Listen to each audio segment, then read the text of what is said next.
Hello friends, myself Dr. Rajni Gupta from Sandhya Raman Aadhar Foundation.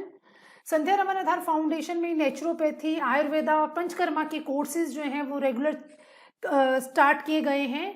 इसमें हमारी correspondence classes जो हैं वो सैटरडे संडेज को ऑनलाइन क्लासेस रहती हैं, जिसमें आज जो हम टॉपिक डिस्कस करने जा रहे हैं वो है steam bath. Steam bath is also comes under hydrotherapy. हमारी बॉडी में जितने भी टॉक्सिन्स हैं उनको रिमूव करने के लिए स्टीम बाथ का इस्तेमाल किया जाता है। स्टीम बाथ लेने से बॉडी रिजुविनेट हो जाती है और इंटरनल टॉक्सिन जो है शरीर से बाहर निकल जाते हैं, जिससे हमारी बॉडी का डिटॉक्सिफिकेशन होता है। तो first of all, what is steam bath? Steam bath कई तरह से दिया जाता है। इसके लिए कुछ स्पेशल चैम्बर्स बनाए होते हैं या एक रूम को हम स्टीम बाथ के लिए भी कन्वर्ट कर सकते हैं। So now we are going to discuss about that. What is a steam bath? Steam bath provides a variety of health and beauty benefits हमें प्रोवाइड कराता है, जिससे स्टीम्स जो है ये वार्म और मॉइस्ट हीट होती है जो हमारे स्किन के पोर्स को ओपन करती है। हमारी स्किन की लेयर्स को हम देखते तो हैं, आयुर्वेद के अकॉर्डिंग 7 लेयर्स ऑफ स्किन होती है। वैसे एपिडर्मिस और डर्मिस, मेसोडर्मिस, 3 तरह की स्किन का जो फ्रंट लेयर की पार्ट होती है, जैसे ये स्टीम इसमें एक्ट करेगी ये हमारे पोर्स को ओपन करेगी। पोर्स को ओपन करने के बाद जो हमारे डर्मिस लेयर के अंदर जितने भी टॉक्सिन्स होते हैं वो थ्रू स्वेटिंग स्टीम से शरीर से बाहर निकल जाते हैं। How can use a steam bath? हम स्टीम बाथ को कैसे यूज कर सकते हैं? स्टीम बाथ वीकली बेसिस पे लिया जा सकता है या स्टीम बाथ को हम रेगुलर भी ले सकते हैं बॉडी को डिटॉक्सिफाई करने के लिए। एडल्ट्स मिनिमम एज 7 ईयर्स से ऊपर लेके अडल्ट एज तक, ओल्ड एज तक स्टीम बाथ को लिया जा सकता है। एडवांटेजेस क्या रहेंगे स्टीम बाथ के? Old people will surely benefit for this because maximum जैसे जैसे एज बढ़ती है, जॉइंट्स पेन की problem, knee joint pain, back में problem, back pain, stiffness in the back, muscles pull, ये प्रॉब्लम्स बहुत कॉमनली जो है वो पेशेंट्स में देखी जाती है। बॉडी एक की प्रॉब्लम बहुत ज़्यादा देखी जाती है। काफ मसल्स पेन, फीमेल्स को मैक्सिमम काफ मसल्स में पेन रहता है, इसके लिए स्पेसिफिक स्टीम बाथ दिया जाता है। स्टीम बाथ हमारी बॉडी वेट को रिड्यूस करने में हेल्प करेगा। एक्सेसिव वेट को, एक्सेसिव फैट डिपोजिशन जो हमारी बॉडी में हुआ उसको शेड ऑफ कराएगा ये। It will also regulate and stimulate the flow of blood. हमारे ब्लड के फ्लो को इंक्रीज करेगा, मेटाबॉलिज्म को इंक्रीज करेगा। हमारे मेटाबॉलिज्म जैसे इंक्रीज होगा तो डाइजेस्टिव फायर हमारी जो है इम्प्रूव होगी, खाना हमें प्रॉपर डाइजेस्ट होगा, जिससे हमारे शरीर में होने वाली बहुत सारी बीमारियों से हम रिकवर कर सकते हैं। जितना भी जैसे हमारा हाइपरटेंसिव है या डायबिटिक पेशेंट्स हैं वो भी स्टीम बाथ ले सकते हैं। स्टीम बाथ लेने से डायबिटिक पेशेंट्स का मेटाबॉलिज्म सही हो जाएगा, तो हो सकता है उनकी इंसुलिन इनटेक कैपेसिटी भी कम हो और पेशेंट्स का मेटाबॉलिज्म सही होने से, उनका डाइजेशन पावर इंक्रीज होने से उनकी डायबिटिक लेवल भी कंट्रोल में आएगा। ये हमारे स्किन को सूथनिंग इफेक्ट देता है, स्किन को रिजुविनेट करेगा, जिससे हमारी स्किन जो है वो ब्यूटीफुल और यंग हो जाएगी। तो steam bath can be taken, हम डिजीज के अकॉर्डिंग भी ले सकते हैं और अपनी बॉडी को रिजुविनेट करने के लिए भी स्टीम बाथ लिया जा सकता है। Now we can see the क्या क्या डिसएडवांटेजेस हो सकते हैं क्या इस थेरेपी के। ऑफ कोर्स देखिए, हर एक थेरेपी है जिसके एडवांटेजेस हैं, मे बी कुछ इसके डिसएडवांटेजेस भी हैं। हमें स्टीम बाथ लेते वक्त किन चीज़ों का विशेष ध्यान रखना चाहिए? हमें स्टीम बाथ में जो मेडिसिन यूज़ की जाती हैं आयुर्वेद के अकॉर्डिंग, उसमें दशमूल कषाया यूज़ किया जाता है, एरंड के पत्ते, धतूरे के पत्ते। एक स्टीमर लेके उसके अंदर बहुत सारे हर्ब जो वायु को शमन करते हैं, निर्गुंडी के लीव्स, धतूरे के लीव्स, इन सब लीव्स को स्टीमर के अंदर डाला जाता है और इसमें जो फ्यूम्स निकलते हैं वो एज एक्ट करते हैं pain killer, anti inflammatory action रहता है। ये हमारी बॉडी की जहाँ पे भी स्टिफनेस हुई है उसको रिलैक्स करेगा, मसल्स को रिलैक्स करने में हेल्प करेगा।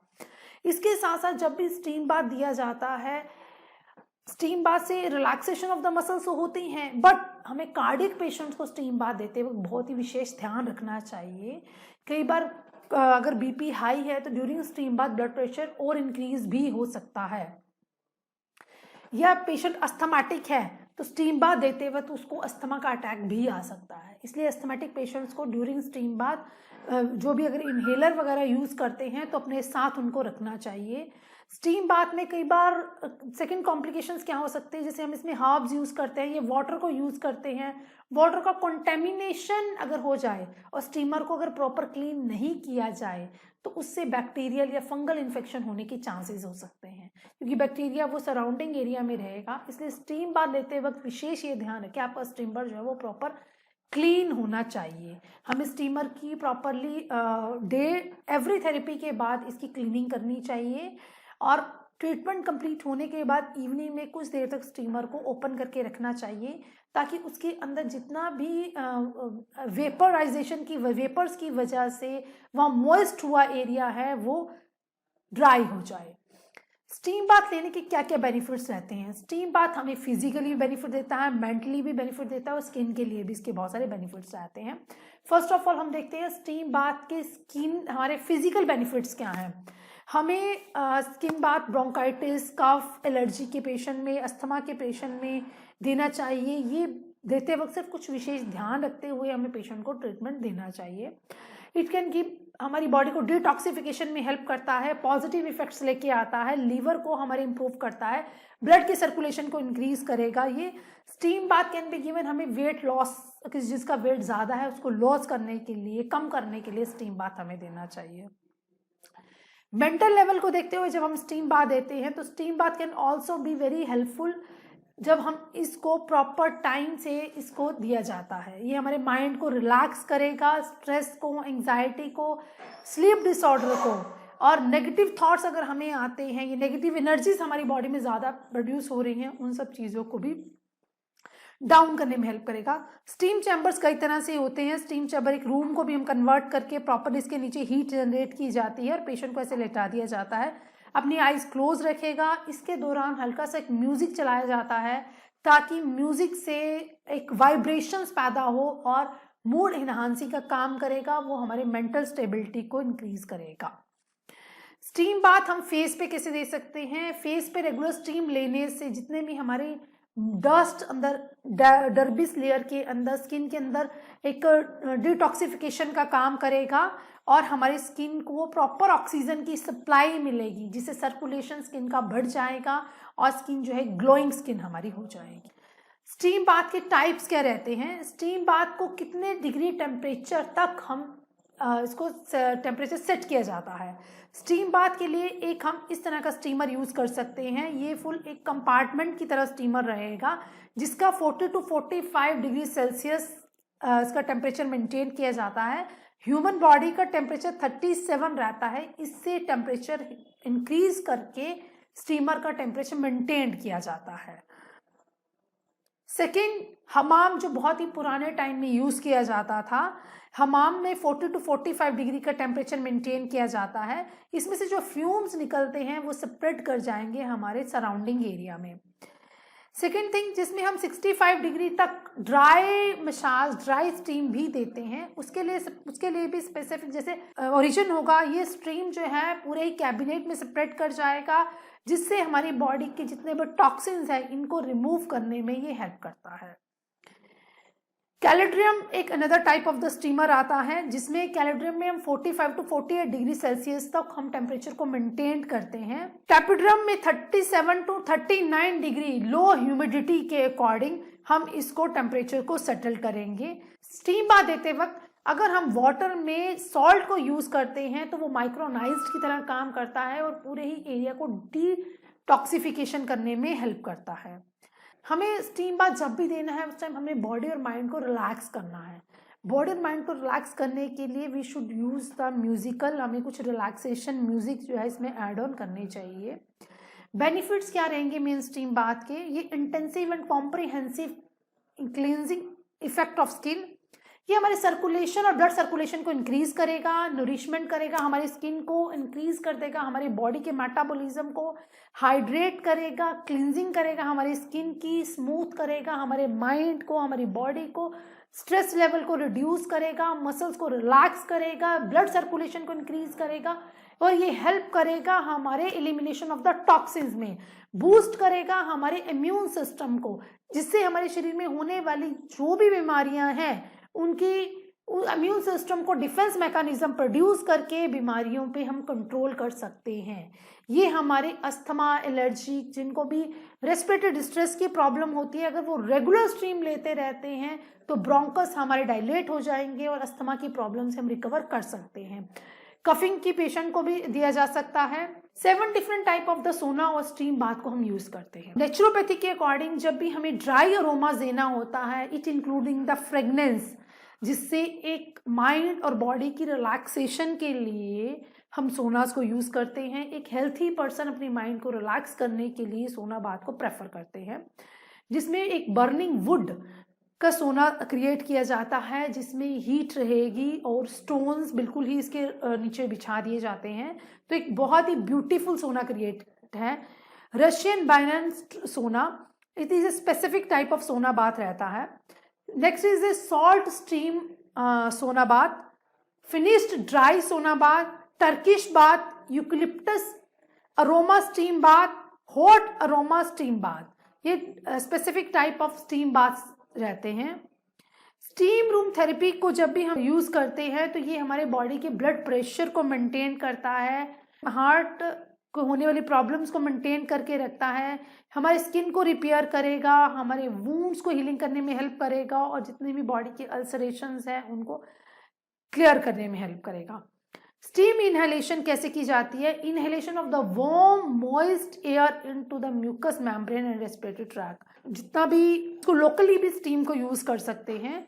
लोकल स्टीम यूज करने का तरीका रहता है, सबसे पहले हम इसमें पेशेंट को स्टीमर लेके उसमें फ्यूम्स जैसे जनरेट होते हैं, पेशेंट को सामने बिठा दिया जाता है, उसके ऊपर ब्लैंकेट से कवर कर दिया जाता है ताकि जो फ्यूम्स निकले वो पूरे ही उसके फेस को कवर करेगा। ये हमारा इफेक्ट करता है, जैसे ईएनटी से रिलेटेड जितनी भी प्रॉब्लम्स है उसमें लोकल स्टीम हम यूज करते हैं। ये हमारे सिक्रीशंस, स्पूटम जो हमारा बन रहा है उसको, एक्सेसिव स्पूटम जो हमारे थ्रोट में बन रहा है उसको निकालने में हेल्प करेगा। ये रिलीव करेगा इन्फ्लामेशन को, हमारे म्यूकस मेम्ब्रेन्स को, रेस्पिरेटरी ट्रैक में होने वाली प्रॉब्लम्स को क्लियर करेगा। ये रिलीव करेगा इरिटेशन को and moistening of the air को, रिलीव करेगा स्पाज्मोडिक ब्रीथिंग को, रिलैक्स करेगा मसल्स को एंड रिलीव करेगा कफिंग को, प्रिवेंट करेगा excessive dryness of the mucous membrane में जो भी एक्सेसिव ड्राइनेस होनी है। थिंग्स नीडेड, हमें इसके लिए क्या क्या चाहिए होता है? बॉइलिंग वाटर लेना है हमने एक केटल में, या एक आजकल स्टीमर्स यूज किए जाते हैं उसमें बॉयल वाटर डाला जाता है। उसमें स्टीमर में हम मेडिकेटेड ऑयल्स भी डाल सकते हैं, या उसमें हम कुछ टाइप ऑफ द चारकोल या इसके यूकेलिप्टस के लीव्स को डाला जाता है, ताकि जैसे जैसे उसमें वेपर्स निकलेंगे वो एक फ्यूमिगेटेड वेपर्स रहेंगे। यूकेलिप्टस का मेन काम जो है वो ब्रोंको डायलेटर की तरह भी काम करता है। तो जैसे ही वो फ्यूम्स हमारे अंदर जाएंगे, या उसमें हम कैम्फर ऑयल भी यूज़ कर सकते हैं, कपूर को डायरेक्ट डाल के भी यूज़ कर सकते हैं। ये बहुत ही पंजेंट तरह की इसमें से फ्रेगनेंस आती है जो हमारे ईएनटी पूरे ही पैसेज को क्लीन करने में हेल्प करेगी। नोज के अंदर की जो पोर्स है, ये जो म्यूकस मेम्ब्रेन है, यहाँ पे थोड़ा सा इरिटेशन क्रिएट करेगी, जिससे जो कफ एकम्युलेटेड है वो स्पूटम के थ्रू बाहर निकलना शुरू हो जाएगा। सबसे पहले जो पूरा प्रोसीजर है हम एक केटल को फिल करेंगे। फिल करने के बाद हम पेशेंट को उसके सामने बिठाएंगे। पेशेंट को बिठाने की, जैसे आप देख रहे हैं वीडियोस में, पेशेंट को बिठाने के बाद उसके ऊपर एक ब्लैंकेट डाल दिया जाएगा ताकि जितने भी फ्यूम्स हैं वो इवेपोरेट करे। इसमें हम पेशेंट को बोलते हैं लंबी लंबी वो सांसें लेगा, ब्रीथ।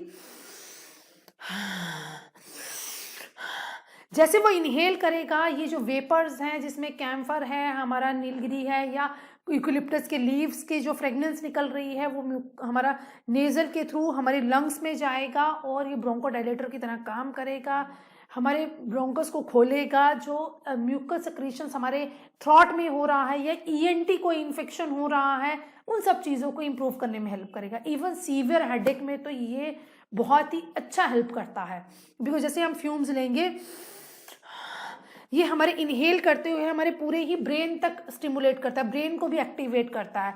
जितना भी स्पूटम, हमारे साइनोसाइटिस की अगर प्रॉब्लम है तो यहाँ साइनस के पास इथेमोडल, फ्रंटल साइनस में, मैक्सिलरी साइनसेस में, जहाँ पे कफ का एकम्युलेशन है, ये कफ सारा का सारा बाहर निकलना शुरू हो जाएगा और आपको हेडेक में बहुत ही अच्छा रिलैक्सेशन मिलेगा। तो जब भी हम हेडेक के लिए स्टीम बाथ लेंगे, वी शुड ऐड, हम उसमें कपूर या यूकेलिप्टस के लीव्स जरूर डालेंगे। पेशेंट को के बाद इसको प्रॉपरली ऐसे कवर कर दिया जाता है ताकि स्टीम जो है यहाँ से बिल्कुल बाहर ना निकले, और उसकी सर के ऊपर ऐसे पट्टी लगा देनी चाहिए। 10 से 15 मिनट तक अपनी बॉडी की बिल के अकॉर्डिंग 5 मिनट्स की मिनिमम स्टीम दी जाती है, जब तक पेशेंट अंदर कंफर्टेबल फील कर रहा है। जब ज़्यादा हीटिंग लगे तो 5 to 6 मिनट्स के बाद उसके बाद स्टीम को ऑफ करके पेशेंट को स्टीम चैम्बर से बाहर निकाल दिया जाता है। और ड्यूरिंग जब स्टीम ले रहा है तो लंबी ब्रीथिंग लेनी चाहिए।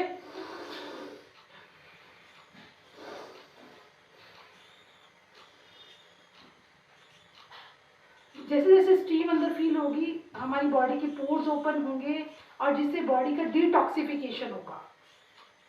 स्वेटिंग आने से जितने भी टॉक्सिन्स इकट्ठे हैं वो शरीर से बाहर निकलेंगे, बॉडी में हीट फील होगी और सारे ही पोर्स हमारे ओपन हो जाएंगे, जिससे बॉडी की नरिशमेंट होना शुरू हो जाती है।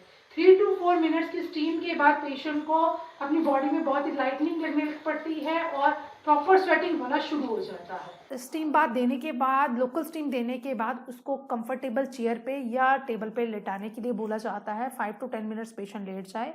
उसके बाद पेशेंट को हम कुछ हॉट बीवरेजेस भी दे सकते हैं खाने के लिए, या उसको हम पेशेंट को रेस्ट करने के बाद वो एक्सपोज करेगा जब भी विंड को, तो पूरे अपनी बॉडी को, फेस को कवर करके जाएगा। इसके बाद पेशेंट जो है ये 15 से 20 मिनट तक का फेस स्टीम जो है वो ले सकते हैं। दिन में 2 या 3 बार भी दिया जा सकता है according to the condition of the patient. अब इसमें हमें क्या क्या प्रिकॉशंस लेनी चाहिए, बहुत मस्ट है, क्योंकि कोई भी ट्रीटमेंट लेते वक्त हमें प्रिकॉशंस का ज़रूर ध्यान रखना चाहिए। सबसे पहले क्या रिस्क हो सकता है? आई थिंक रिस्क तो हर ट्रीटमेंट्स में होते हैं ना, तो वी हैव टू थिंक। इसमें एक बर्निंग का रिस्क हो सकता है, क्योंकि वाटर हम ज़्यादा गर्म यूज़ कर रहे हैं। अगर गलती से आपने उस वाटर को सही से हैंडल नहीं किया तो वो वाटर आपके ऊपर भी गिर सकता है और आपको बर्न भी हो सकता है। जो भी केटल या स्टीमर आप यूज़ कर रहे हैं उसको अच्छी तरह से होल्ड करिए।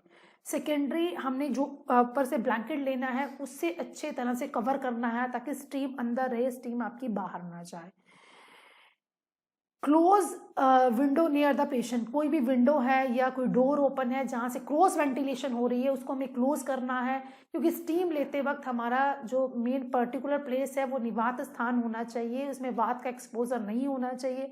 अदरवाइज ये ऑपोजिट रिएक्शन हो जाएगा। बाहर से एक बहुत ठंडी हवा आ रही है और यहाँ पेशेंट को हम हॉट दे रहे हैं, तो वो इंटरेक्ट करने की वजह से उसकी प्रॉब्लम बढ़ भी सकती है। इसलिए डोर और विंडो प्रॉपरली हमारी क्लोज हो जानी चाहिए। और ट्रीटमेंट देते वक्त हमें बच्चों से या सेकेंडरी कोई भी हेल्पर्स है उनको थोड़ा सा दूर रहना चाहिए। इसमें स्टीम बात करने के लिए इसका specific designing of steam inhalers भी आ गए हैं जो आपको फोटो में दिख रहे हैं। इस तरह के इनहेलर्स को हम यूज़ कर सकते हैं।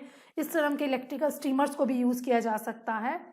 इलेक्ट्रिकल स्टीमर जो है वो सबसे बेस्ट रहता है, इजी टू टेक रहता है, या अदरवाइज बाउल में, जैसे ये क्लासिकल मेथड है, हम किसी बाउल में गर्म करके मेडिसिन को डाल के इस तरह से भी स्टीम को लिया जा सकता है। अब स्टीम इनहेलेशन में हमने देखा एक तो लोकल स्टीम दी जाती है और एक full body steam. Full body steam के लिए हम स्टीमर में जब भी पेशेंट को बिठाते हैं ये सोना बात के लिए, सबसे पहले हमें उसका बीपी, ब्लड प्रेशर ज़रूर पेशेंट का चेक करना चाहिए, और आफ्टर कंप्लीशन भी हमें उसका ब्लड प्रेशर ज़रूर चेक करना चाहिए ताकि पेशेंट को ट्रीटमेंट के दौरान कोई वेरिएशंस ना हो। अगर पेशेंट का टेम्परेचर लो रह रहा है तो हमें उसे थेरेपी में लेके जाने से पहले, स्टीमर में लेके जाने से पहले हर पेशेंट को 2 या 3 गिलास पानी देना चाहिए ताकि आपकी बॉडी जो है वो हाइड्रेटेड रहे। क्योंकि जब हम स्टीमर में जाएंगे तो हमारा एक्सपोज्ड होगा, जितने भी हमारे बॉडी में से वाटर का लॉस होगा, तो इसलिए पहले ही बॉडी आपकी हाइड्रेटेड रहनी चाहिए। और अगर ड्यूरिंग स्टीम बाथ लेते वक्त कोई पेशेंट अगर आपका फेंट हो जाता है तो उसको आपने स्टीमर से बाहर निकालना है। रेस्टिंग पोजीशन पे पहले पेशेंट को सिटिंग पोजीशन पे बिठाना है, उसे 1 से 2 गिलास पानी दीजिए, उसका बीपी चेक करिए। अगर बीपी फिर भी लो हो रहा है, पेशेंट को बेड पे लेटा के उसका फुट एंड एलिवेशन करना है, क्योंकि जब ब्रेन पे ऑक्सीजन की सप्लाई बढ़ जाएगी तो ऑटोमेटिकली बीपी जो है उसका बढ़ जाएगा। अगर फिर भी रिकवर नहीं हो रहा है तो अकॉर्डिंग टू द कंडीशन हमें पेशेंट को उस टाइम मैनेज करना चाहिए। थर्ड थिंग, अगर कोई पेशेंट डायबिटिक है और हमने उसका शुगर लेवल नहीं चेक किया है, स्टीम देते वक्त उसका शुगर लेवल एकदम से डाउन जा रहा है और पेशेंट बहुत ही फेंट होने या गिडीनेस होने की कंप्लेंट कर रहा है, उस टाइम पे हमें पहले पेशेंट के कंप्लेंट्स को सुनना चाहिए। अगर उसको सलाइवा सेक्रीट हो रहा है, सोर थ्रोट हो रहा है और बहुत ही ज़्यादा वीकनेस हो रही है, उस कंडीशन में हमें पेशेंट का रैंडम शुगर चेक करना चाहिए। अगर तो शुगर लेवल बहुत डाउन आ रहा है, डायबिटिक पेशेंट है, तो हमें उसको कुछ स्वीटिंग एजेंट पहले पेशेंट को देने चाहिए ताकि एकदम से उसका शुगर लेवल इंक्रीज हो। सबलिंगुअली उसको दिया जाता है। आप चीनी अगर आप में अवेलेबल हो तो चीनी भी दे सकते हो, सबलिंगुअली देंगे यहाँ पे रख के, तो जल्दी से उसका शुगर लेवल जो है इंक्रीज हो जाएगा। उसके बाद पेशेंट को रेस्ट कराइए, फिर उसको अकॉर्डिंग टू द कंडीशन हम उसको मेंटेन कर सकते हैं। तो स्टीम बाथ देते वक्त हम इन चीज़ों का विशेष ध्यान रखते हुए इसके बेनिफिट्स को हमें लेना चाहिए। रेगुलर स्टीम लेनी चाहिए। यंग एज से लेके ओल्ड एज तक कोई भी स्टीम ले सकता है, but under the precautions. Thank you student. अगर आपको इस स्टीम बाथ के रिलेटेड कोई भी क्वेरीज है, कोई भी क्वेश्चंस हैं, तो नीचे कमेंट बॉक्स पे ज़रूर कमेंट करिए। और आने वाले वीडियोस के लिए अगर आपको चाहिए तो चैनल को सब्सक्राइब करिए। इवन अगर आपको लगता है कि कुछ इसमें इनपुट्स और इंक्रीज करने हैं तो आप नीचे लिख के ज़रूर भेजिए ताकि नेक्स्ट वीडियो में हम उन चीज़ों को अपडेट कर सकें। Thank you.